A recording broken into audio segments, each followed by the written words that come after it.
Baruch atah Adonai Eloheinu melech haolam, shehakol na'eh b'dvaroi. Amen. Amen. Chaim v'chaim v'bracha.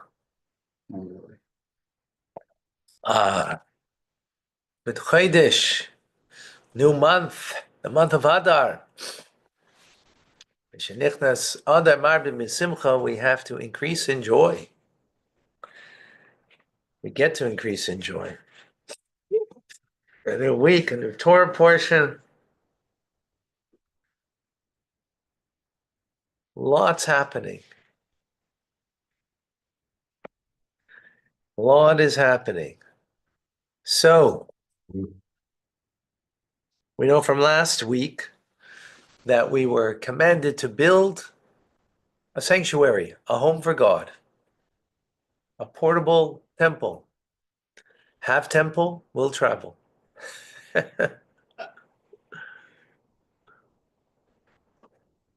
that was from when I was a kid. What was it? Have gun will travel. Have gun will travel. Thank you. Have gun will travel. Right. Oh my gosh. L'chai. So have temple will travel. It was a traveling temple called a Mishkan, translated as a tabernacle, because that's what a tabernacle is, a holy place that is, moves about. There's another name that it's also known by in the words of the Torah. It's called an Ohel Moyed. Ohel, as we know, the Rebbe's Ohel, right? It means a tent, right, or a structure. Moyed, a meeting place. It's a meeting, a tent of meeting. It is, when we speak about the Mishkan, the tabernacle, right, it's about the physical place. And when we speak about the Ohel Moyed, the tent of meeting, we're talking really about the nexus that is the meeting point between the divine and us down here, between God and Moshe Rabbeinu, God and the Jewish people. It becomes the nexus point. And that will be our discussion today, is about this quality of the Ohel Moyed.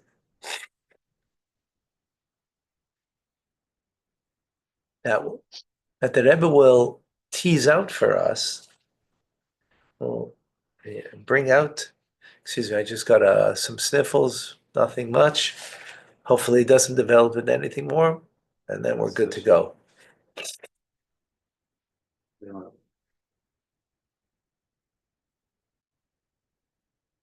So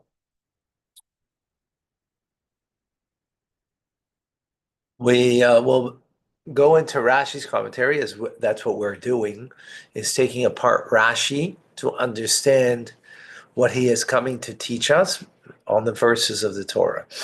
And we'll have two verses. As we will see, they seem quite similar. And we'll see Rashi's approach to it. The issues, the questions we will have, and the exactingness that the Rebbe brings to the table, if you will. So the background over here is about the Tamid, Korban Tamid, the continual daily sacrifice that was brought in the times of the temple twice daily, once in the morning, once in late afternoon.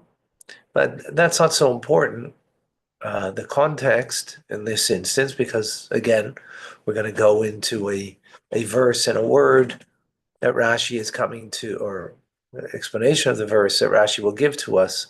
That's where we're going. Let us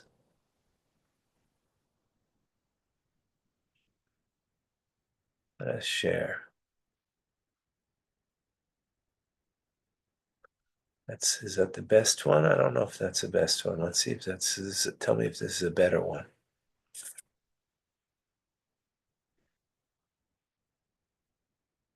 Same thing. Yeah, unnoticed. Okay.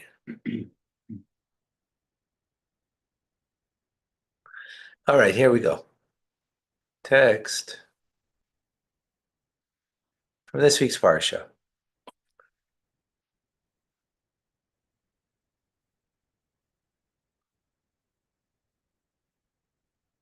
Oh, sorry, wrong one.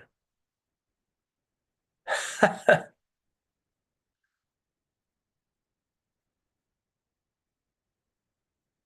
was last week's portion. Here's this week's portion. Okay. Here we go. Okay. And this is what you shall offer on the altar: lambs in the first year, 2 a day continually. One lamb you shall offer up in the morning, and the other one shall offer in the afternoon. And we skip to 42, and this is our first verse to focus in on. And it shall be a continual burnt offering for your generations at the entrance of the tent of meeting, the Ohel Moed, right? Before God. And I will arrange meetings with you to speak with you there. Next, verse 43. Pay attention to this verse too, because we will come back to it. There, I will arrange meetings with the children of Israel, and it will be sanctified by my glory. Okay, I will sanctify the tent of meeting and the altar, and I will sanctify Aaron, the sons to serve me as Kohanim priests. I will do it in the midst of the children of Israel, and I will be their God. They will know that I am their God, who brought them out of the land of Egypt, in order that I may dwell in their midst, I am their God. Okay. So again, verse 42 that speaks about the tent of meeting. What does it mean that God will arrange to meet and speak? Right? That's what it says here, right? To speak to you there. What does that mean? So we need Rashi. So Rashi brings from the words Asher Yivahed Lachem, that I will arrange a meeting with you. That's the quote from the verse. When I arrange an appointment to speak to you, I will arrange it there to come. Arrange it there to come there. To come. Okay. So the word moed, right? Over here means an appointment. Make an appointment. A specific appointment can be an appointment in time or in place, right? They're both an appointment. You can have an appointment at a particular time. Well, of course, time and space are, interconnected. You can't have one without the other. At least seemingly we can't, right? But in our instance, when it says mayed, the word mayed refers to an appointment in place, not a specific time, right? Have you ever heard the word mayed before?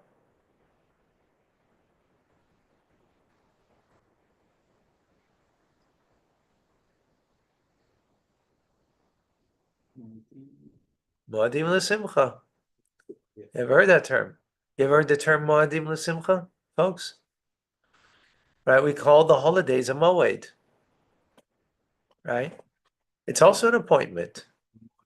Chol Hamoed is the intermediate days, right? It is a festive, but we call it's an appointment, right? But what kind of an appointment? Is it an appointment in place?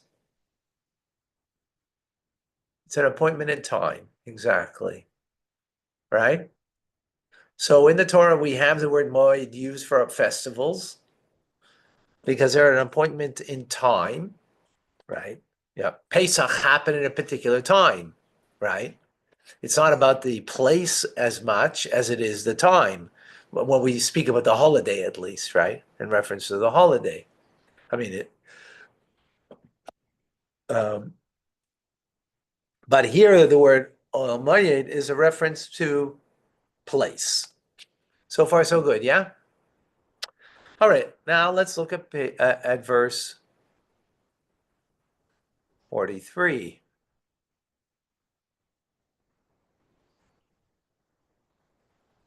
Okay.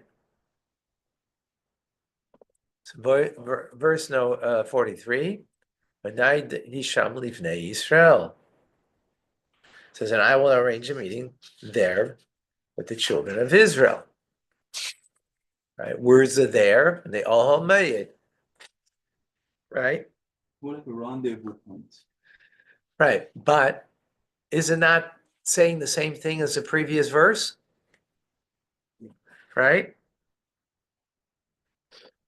So seemingly it's a repetition.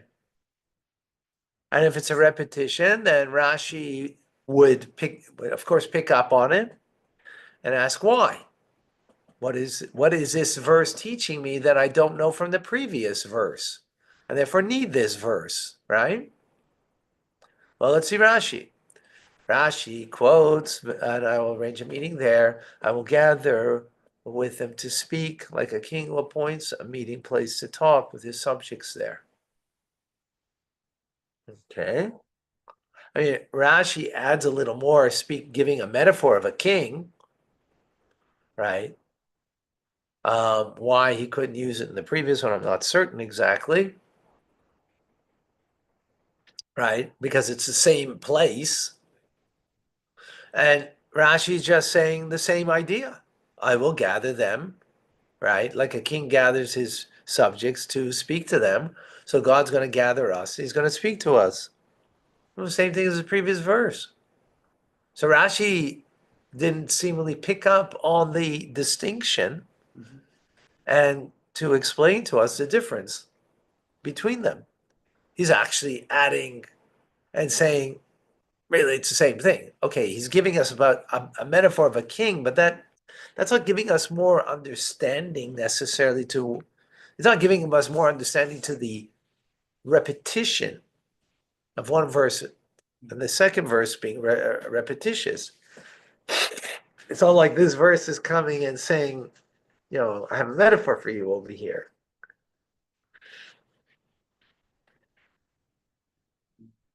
So we got a problem with Rashi. What is Rashi doing here, right? In both passages, Torah calls it attend a meeting to address the Jews. Why doesn't Rashi resolve the redundancy? Not only doesn't resolve it, he's saying it again in a redundant way, seemingly, right? Yeah.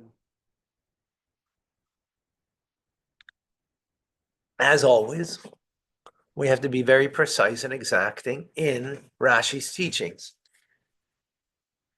and pick up a simple nuance difference in the words. And then that will, um, clear the redundancy. Sometimes it's just a single word, right? And what's that single word? Let's go back maybe for a moment.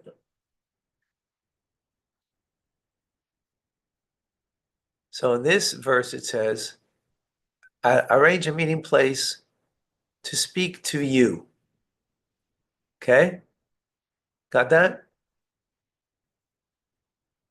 And that's what Rashi says. I will come arrange it. I'm going to speak to you. Right? That's what Rashi says. That's 42. Verse 42. Verse 43, on the other hand, Rashi says, I will gather and speak.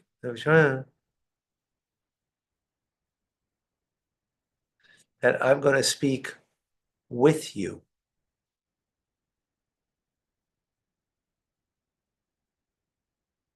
I will arrange it. I will gather with them with them, right? To speak. Not to them, but with them. That's the difference. Now, what's the difference between with them and to them? Kind of maybe obvious, right? God appointed a place to speak to the nation. That's a one-sided conversation. God appointed a place to speak with the nation is a conversation. Clear the difference? Right? The first one, you're just hearing from God. The second one, a conversation means both parties are talking, listening, both parties are giving and taking. Right? That's what it means.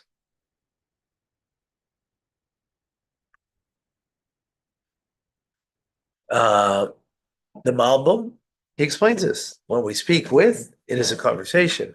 Two speakers exchanging words with each other. So this is how the Rebbe shows that there is not a redundancy for the two verses. The first one is speaking about an attempt at meeting where God gave directions to the Jews through Moshe, because Moshe is the one who's going to be there, on their stead. And in the second passage, it's a place where God and the Jews will converse, get together. It's going to be a gathering of sorts, if you will, right? And to spend some time together. So in Yiddish, we have a term for that. It's called a Farbrengen. A Farbrengen is a gathering, right? Right. As a matter of fact, that's what these two words mean. Moyed, right? Let's look at the difference between the very words in the two passages. There's a slight difference in the words. They're not exactly the same word. Let's take a look. The first passage, it's called a moed. It refers to the place where the meetings are held.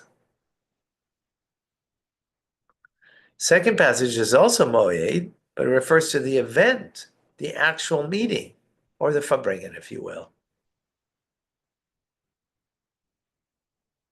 Okay? Let's see the Rebbe. Sorry. There. The first passage is words, I will arrange a meeting, refer to the appointment of a place. As Uncle is translated, a place dedicated and assigned to a specific purpose. The second passage has a different meaning. In this passage, I will arrange a meeting means I will gather with them. The tent of meeting is a house of gatherings where the nation comes together.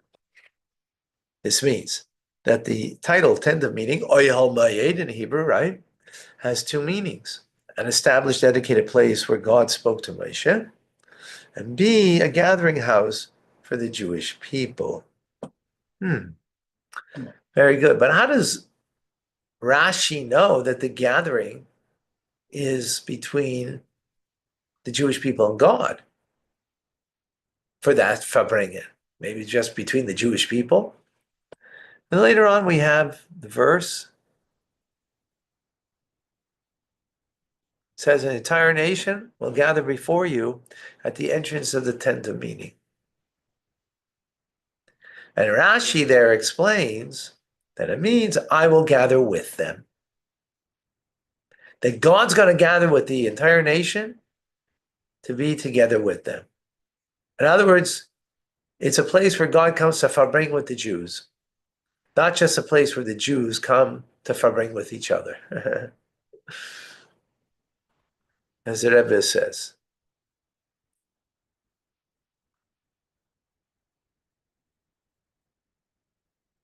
Rashi adds, I will gather with them to speak, because the passage states, I, God, will arrange meetings there. This means it's not just a gathering house for Jews to meet each other. It is a place where God spends time with the people. Therefore, Rashi had to specify how God bonds with the nation in this place. The answer is through speech. Andrew has a question. Huh? Andrew has a question. Oh, okay. I don't see it here. Go ahead. Where's the evidence except when we got the Torah? When has God spoken to anyone but Moshe Rabbeinu? What's the evidence? Except when he got the Torah. I think that might be the evidence. It's just there. Perhaps that is, we got the commandments from God. Jewish people said the experience was overwhelming, right? So they said, Moshe, you know what? You get the rest of it. We know, we just experience, you know, um,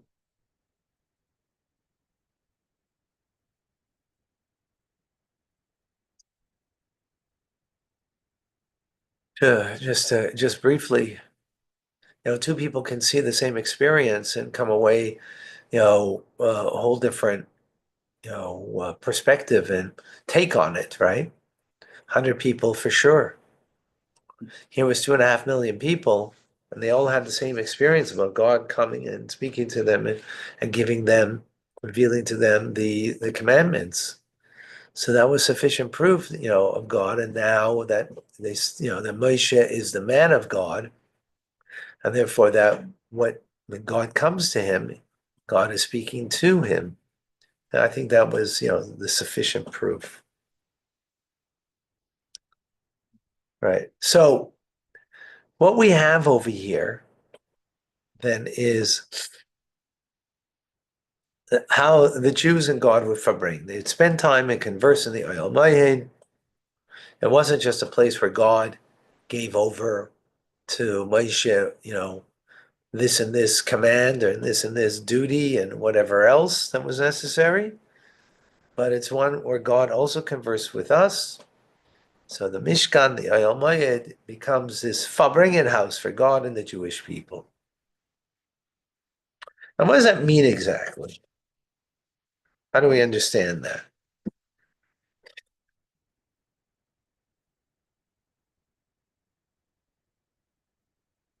And recall that that's what the second verse is coming to tell us versus the first verse, right? So how do we understand this? And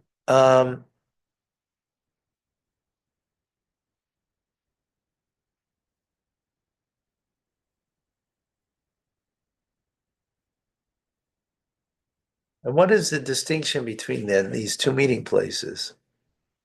So let's take this a bit further. The root of the word of moed, meaning, meeting, is made up of two words, ayin and dalid. See over here on the screen, ayin dalid. That's the root of this word, the way it is used in the first instance in verse 42, which means a meeting place. It's more about the physical place, right? As opposed to a place of gathering, right? Which is different. Let me explain. The root word of moyed in the first passage is ayin dalid, which means until. Adkan. Adkan hakafa aleph. Till here is the first hakafa simchas Torah, right? That's what we make the announcement. We finish the first dancing with the Torah, right? On simchas Torah. Right. Ad masai, right? Until when? It means until. Very good. In the second passage, it's the same word moyed, but actually it's not the same root word. It comes from add the letter vav, and it's vad, Like a vad is a group of people that gather together. Make your house a vad for chachamim. Make your home a vad, a gathering place for the wise scholars, right? As the Mishnah says in Pirkei Avos. So there's a distinction here. Now let's go into the word. What does it mean until, and how does that create a meeting place? Because a meeting place means Let's take a very simple idea. Two people come to a place to meet, right? Well,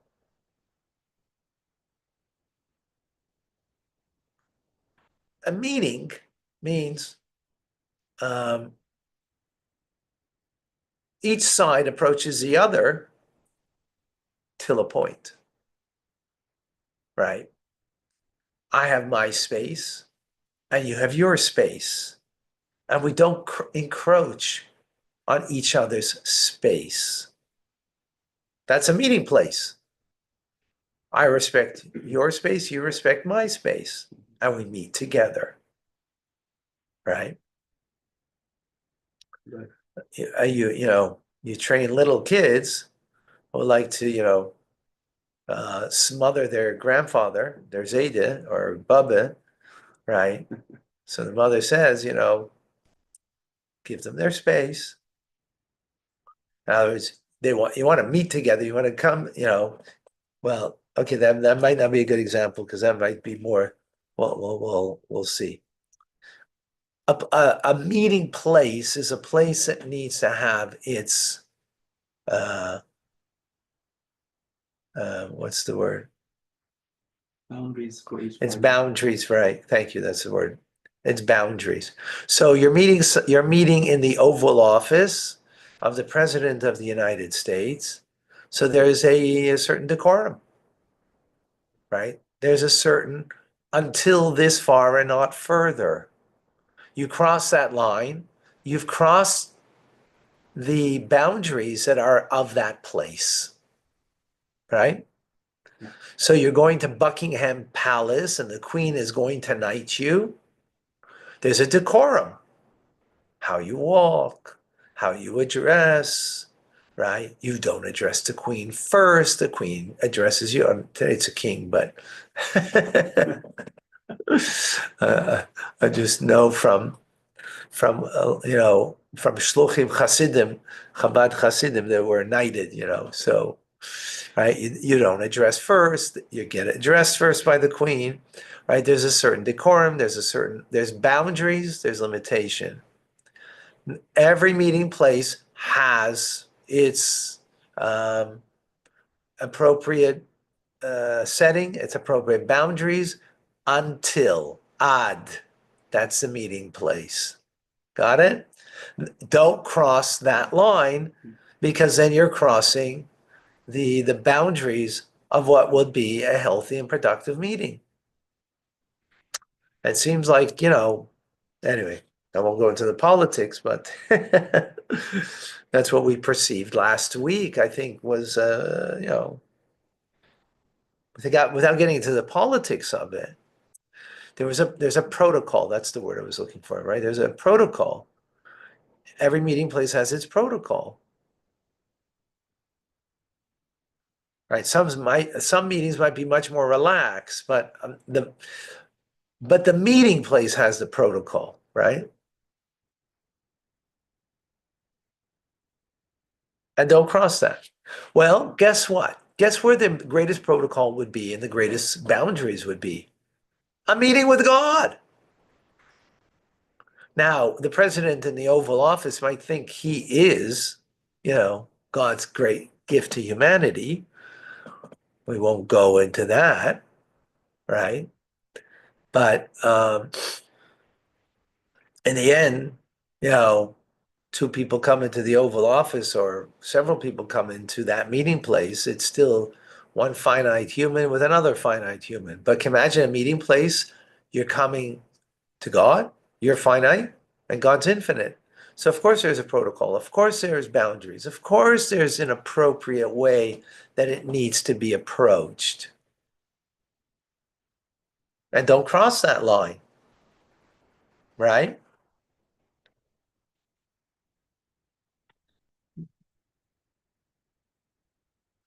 When Job lost everything in a single day, all of his wealth, his children, his properties, he was left destitute and alone, he asked God why. And God says,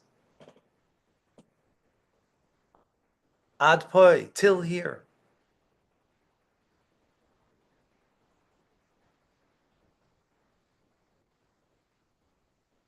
In other words, there's still a point that you can have an awareness of God.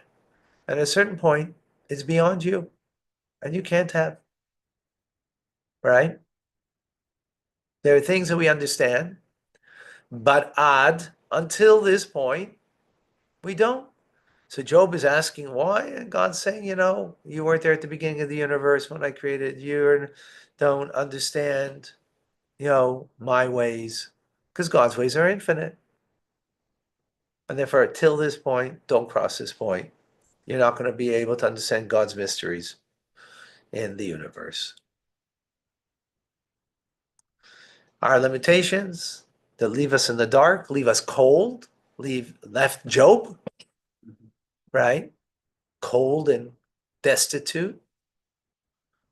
But that's only until the human mind can fathom and the human heart can appreciate, can feel. But don't cross that line and think that that's on the other side when it comes to God, right? For God, well, for him it's all bright. There's no darkness.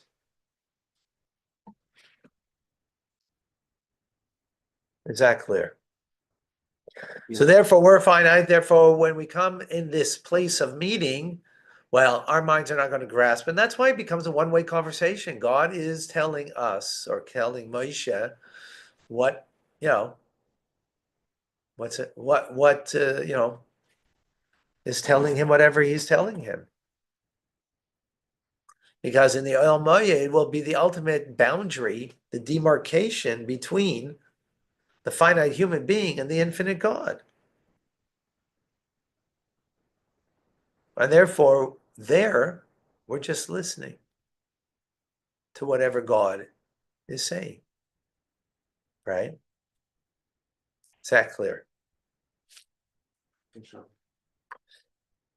However, Rashi gives us another way to understand Oyel Mayid also.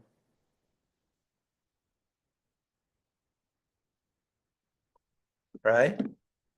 And what's this? It's a gathering.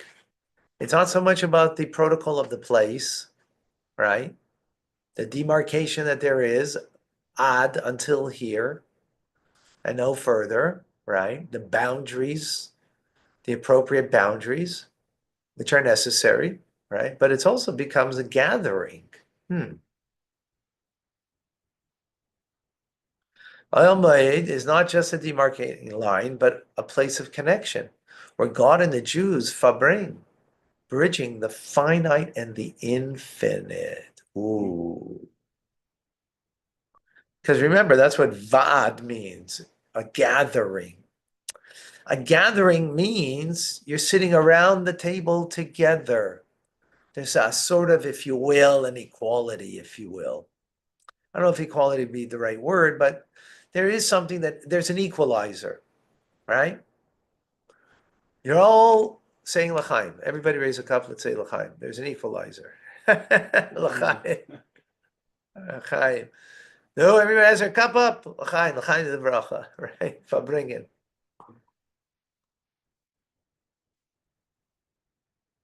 Right? Mingling could happen. Huh? Mingling could happen. Conversation could happen. Well, what does that mean, of course, then? What does it mean? Well, you're giving your opinion to God in the Oil Hamayim. Is that what it means? Let's, it's a Farbrengen, right?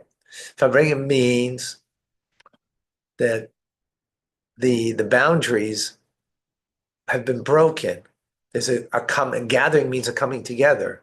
A meeting place is the physical place, right? That emphasizes more about the space, right? Not the people in the space, but the space. And each space has its unique, boundaries and unique qualities. Buckingham Palace, that space, right? The Oval Office, sitting in a library, right? Then there is the gathering that's of the people in that space, right? Usually when we speak about gathering, it would be of people. But here the uniqueness, it's a gathering with God. A Farbrengen with God. What does that mean? The finite individual and the infinite, there's something that's bridged, right? What does that mean? What does that mean exactly? But that's the concept, right? We're gonna have to flesh this out a little bit. Now, if you take the word va'ed, right? Vad, which is vav ayin daled, it also is a word for va'ed, forever.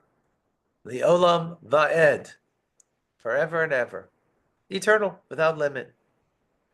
Meaning, there's no demarcation here in this concept of the ohel moed, where you're bridging the finite and the infinite. That's what it's hinting to, right? It's a boundary with God without any limitation. Right. How does that happen exactly? How do we understand that? Well, the answer is from the very word ad. The very word ad, until, also spells aid, witness. The Oyel Moed served as a witness to God's presence, testifying to what we could not see, much like a witness conveys truth to a judge, which the judge didn't see, right? The judge didn't see it. The witness did. He's conveying that truth to the judge. So the Oyel Moed, right, served as a witness to God's palpable presence. In the first instance, it wasn't so much God's palpable presence that you appreciated, because there was, the protocol, the boundaries, the until this point and no further. God's infinite, we're finite. Yeah, that's, you're not a witness to God, the Oyel Moed doesn't serve as a witness to the infinite of God, because the infinite of God, excuse me, thank you.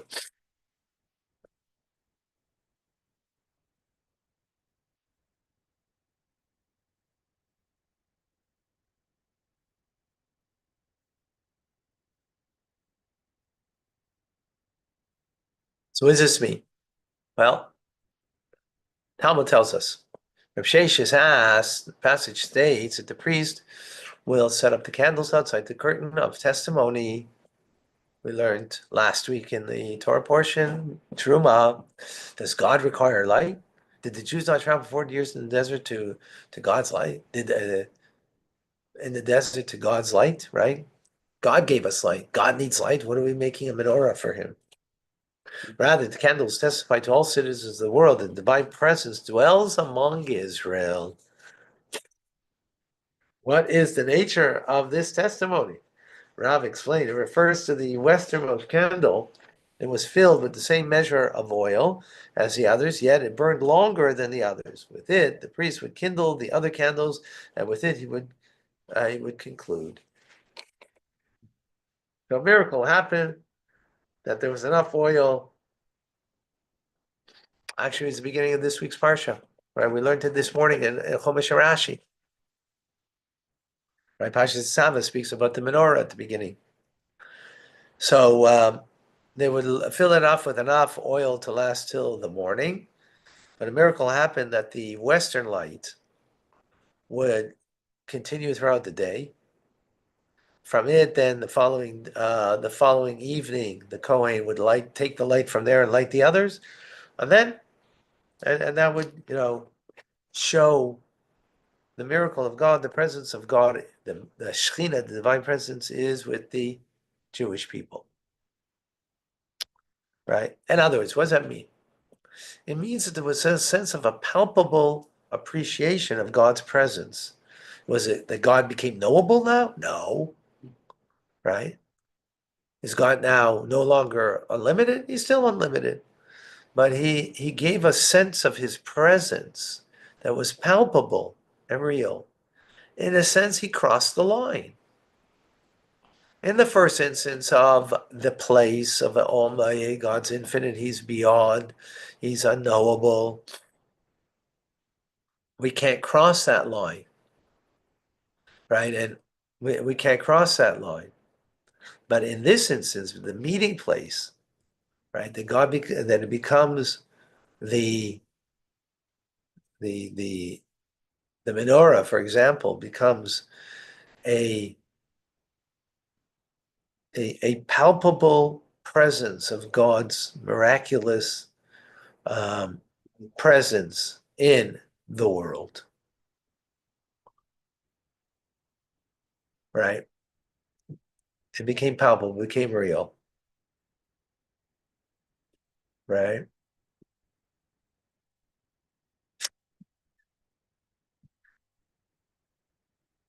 So, okay,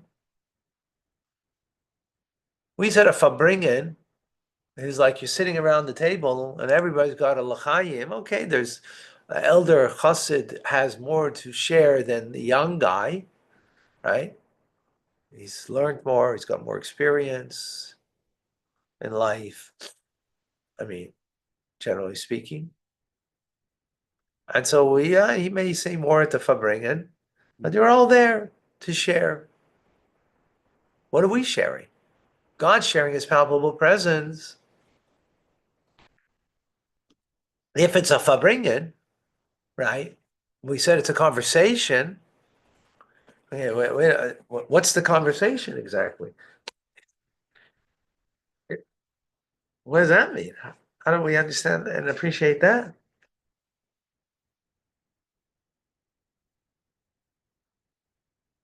Well, this is the next idea. Aid, witness. So we said that the mitzvah that we do, for example, the mitzvah that we do, lighting the menorah, is a testimony, a palpable testimony for the Jewish people of God's presence, and for that matter, for the entire world it's meant to be. Right? Miracles that occurred in the testament of God's presence. Menorah that's lit there.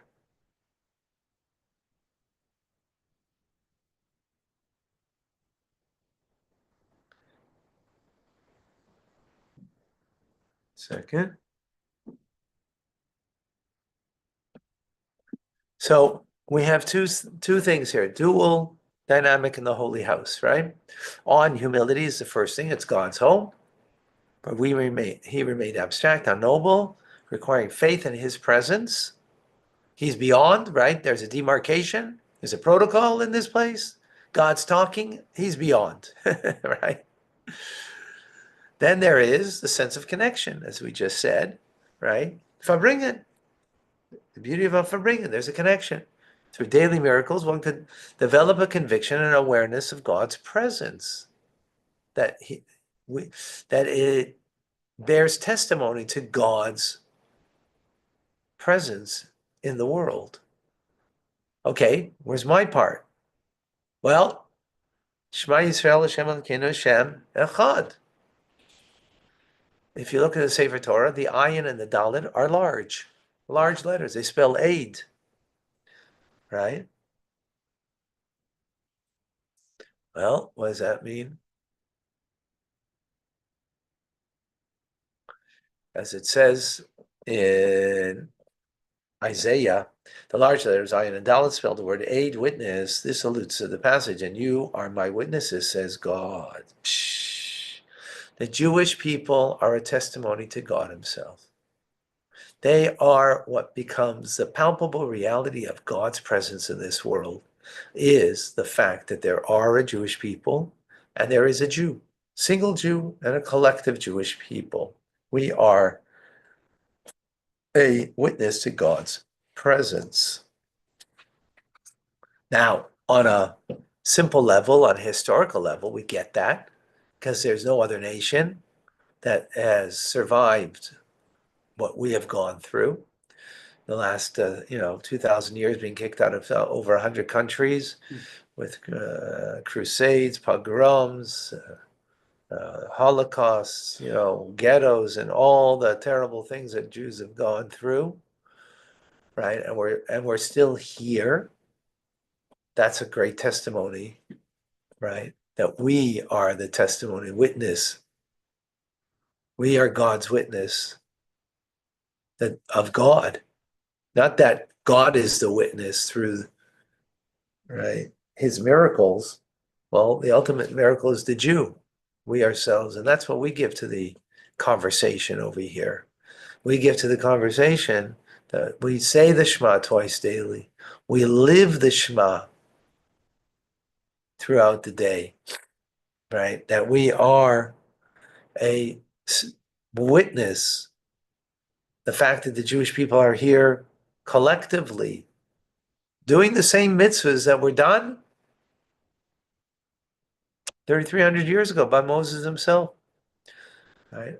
As the Ramban Nachmani says, 10 commandments are testimonials because they remember his wonders and testify to them. They include matzah, sukkah, paschal lamb, Shabbos, tefillin, and mezuzah.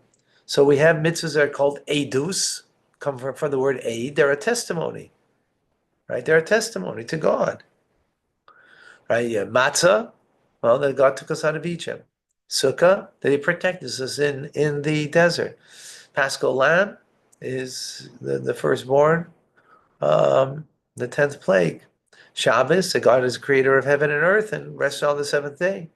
Created in 6 days, rests on the seventh. Tefillin, to the presence of God in mind and heart. Mezuzah, that God is the protectorate of our homes, inside and outside of our homes. That he is our, right?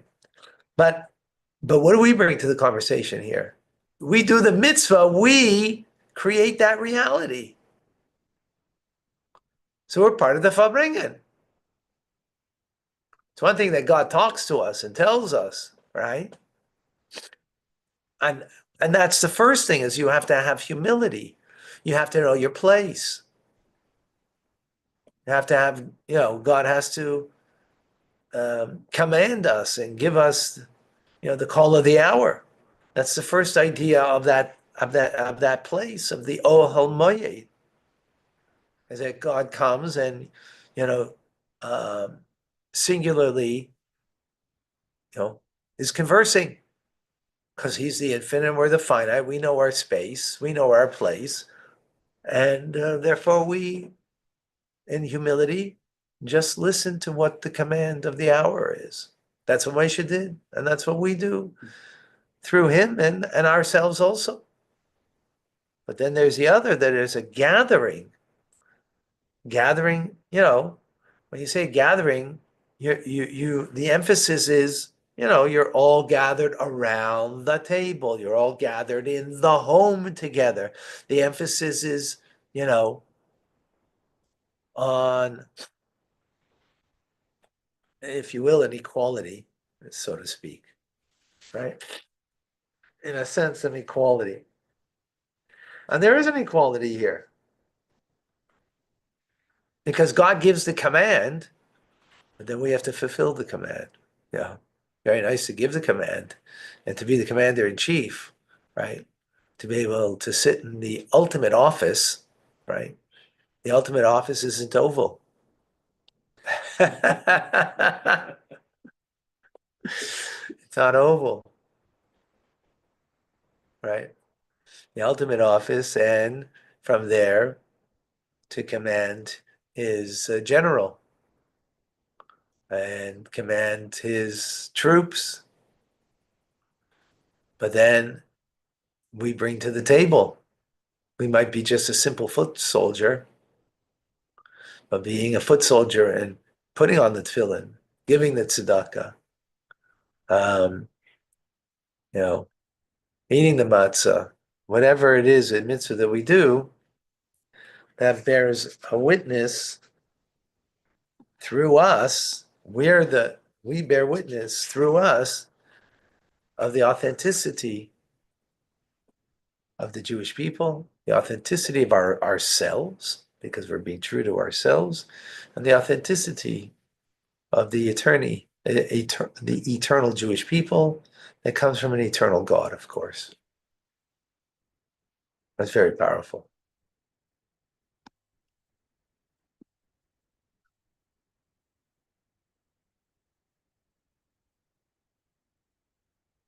That's the second idea in the Oyhol Mayed. So, what do we have to take from this? You know what we have to take from this? You have to fabring. L'chaim, l'chaim, v'bracha. Baruch Hashem. Here, Chabad Zichron Kadeshim, every Shabbos, we fabring for a few hours, and it's freilich, and it's beautiful. A Farbrengen is a place where you can get close to a person, because it's not just about giving a Dvar Torah. That's maybe a lecture. Farbrengen is more personal, where a person can be vulnerable and share something, where a person can rebuke somebody, and the person will take it. Sometimes that needs a few l'chaims, because we all are stiff. That's why we say l'chaim, right?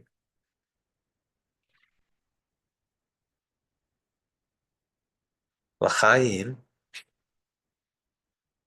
is l'chaim means to life, right? But also there's a word lamed ches mem, spells lechem, bread, sustenance of life, and then you have two yuds, and two yidden, two Jews, right? In Yiddish we say yid, a yud yid, right? Two yidden say l'chaim together. That produces sustenance, spiritual sustenance and material sustenance. So if I bring it helps, we help each other. We help each other materially if there's a need. We help each other spiritually if there's a need.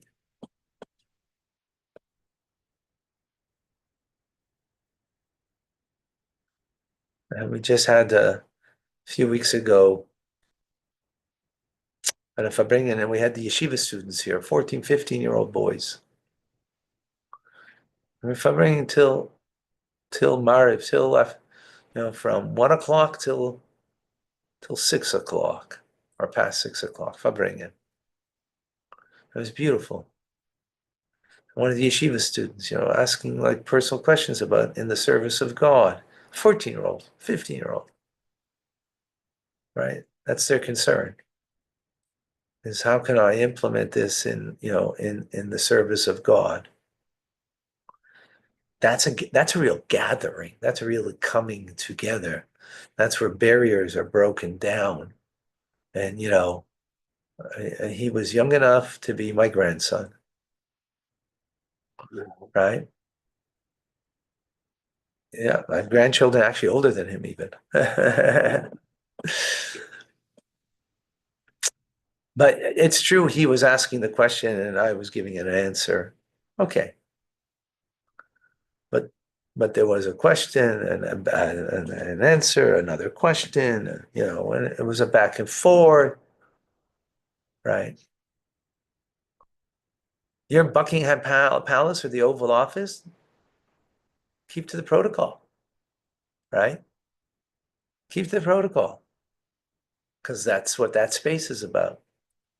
But if I bring it as a gathering, and in that gathering, so you break down the protocol. You say l'chaim. Sometimes you need to.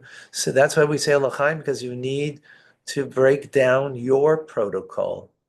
That you're not able to be vulnerable. You're not able to be real. Now sometimes people take the l'chaim and it comes out, wicked stuff comes out, right? As the saying goes, wine enters, the secrets come out, right?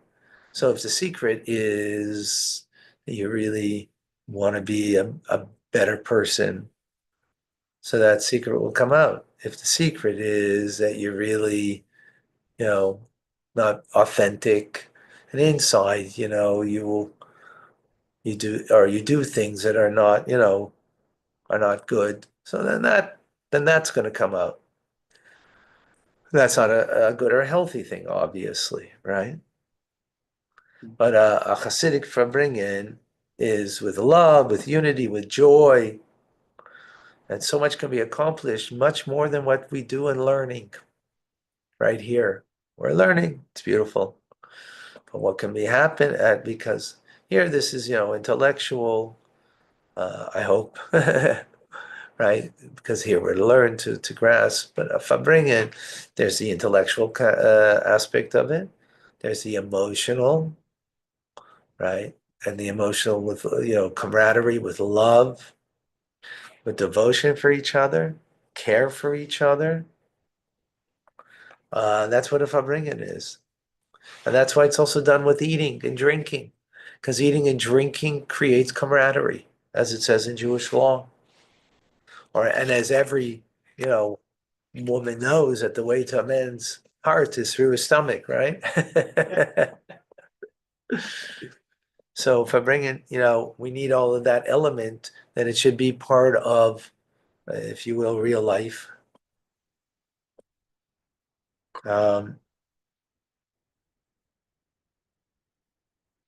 And because through drink and fosters closeness, and if there's closeness between those who are Farbrengen, then that will foster closeness between each individual with their Father in heaven. The Rebbe in 1961 by Farbrengen, he said that his father-in-law would say that there's no true interruption between one Farbrengen and the next, heaven forbid. It's merely a pause in the meantime, allowing for rest so that the next Farbrengen can be conducted, renewed energy and joy. So folks, what are we waiting for? It's about time you come to Munch. Some of you don't come here. Some of you live here, but don't come here to Chabad. Some of you don't live here, and therefore don't come here. You got to come here to Farbrengen. Got to come here to Farbrengen. If not, at least May 2nd, we're going to New York. We're going to New York, and we'll Farbrengen there. Like Chassidim, continuous Farbrengen. Continuous Farbrengen. What does it means? That the barriers are broken down. There's a Liebschaft, there's a love, a devotion. There can be, you can tell a person and be honest with them. It's not such a long schlep, Andrew. It's a quick flight from New Jersey. I just took it. I just took it to New Jersey, the flight. No, actually, it wasn't New Jersey, it was LaGuardia. I just flew there and I just drove there. Both. Yeah. Oh, come for a Shabbos.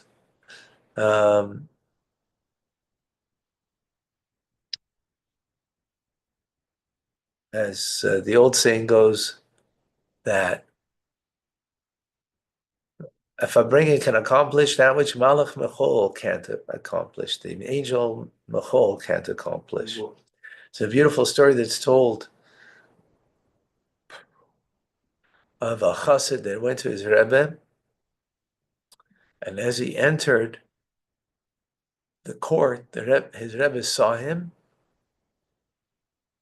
and he was very harsh, very harsh. I said, "Go home." Go home, immediately go home. And didn't say a word why.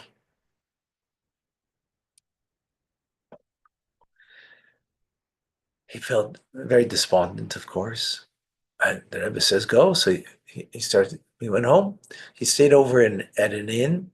And other Hasidim were coming to the Rebbe. This is not a Chabad Rebbe. I don't know who it's with, this story. Other Hasidim were coming, and he was lamenting. So they started to farbring with him. He was lamenting, like the Rebbe was always warm and inviting, and here he was very harsh and without any warning without any reason. Go home. Like very painfully so. So they were Farbrengen with him, can't be, and then they were they were strengthening him, and they were saying l'chaim, and they were, together giving him blessings, that everything should be wonderful and good, and I'm sure it was just, it wasn't, it was just a mistake, and da da da da. So you got to come back with us. You're coming. He did. Well, the Rebbe said not, but the Chassidim they wouldn't take no for an answer. And they kind of schlepped him and brought him back, right? And he comes into the court, and the Rebbe looks at us, whatever, I don't know his name, Yankel. Oh, it's so wonderful to see you. Come, come, come. He comes in and says, Rebbe, what happened? He says, actually, you tell me what happened. Because when you came to me last, I saw the angel of death was hanging right over you. And this was your end of days. And I didn't want you to be here. I wanted you to be home so you could take care of things for your family before your demise. But what happened? The angel of death isn't upon you anymore. He says, I don't know. But tell me what you did on your way back. So I came to an inn. I was despondent, and all these, the chassidim, your chassidim were there coming to you, and we were bringing together, and they were giving brachas and da da da da, and they wouldn't take no for an answer, and they brought me back. Ah, that's what it was. Chassidim coming together, and they're blessing each other and strengthening each other. Oh, there's nothing more powerful than that. The angel of death couldn't withhold and stand in the presence of those blessings. And you have nothing to worry about anymore. Powerful, powerful. So I'm not a Rebbe, so I don't want to say that, God forbid, there's anything negative happening to anybody. God forbid. But the blessings we give, even if things are not negative, that they should not be at all negative, and we should only have Teva Nira Vanigla, revealed and open goodness, Amen. nothing more. And Alachaim to everybody. Alachaim, Lachaim V'Vracha. And we'll continue our Farbrengen. I mean, our Tanya class every day is a Farbrengen, right? It's a Farbrengen. But it'd be much nicer when you guys are going to sit around the table over here and come. Well, May 2nd in New York. We'll see you all there. Lachaim. Yeah. Any questions, any comments, any thoughts?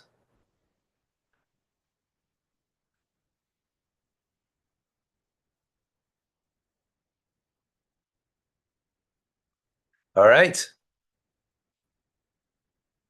If that's the case,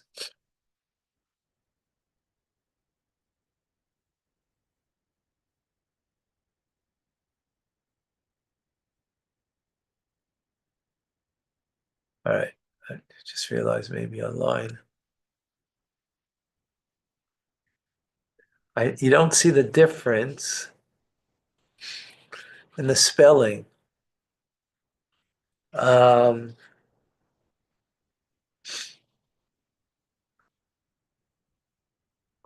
Okay. Well, I'll have to show it another time.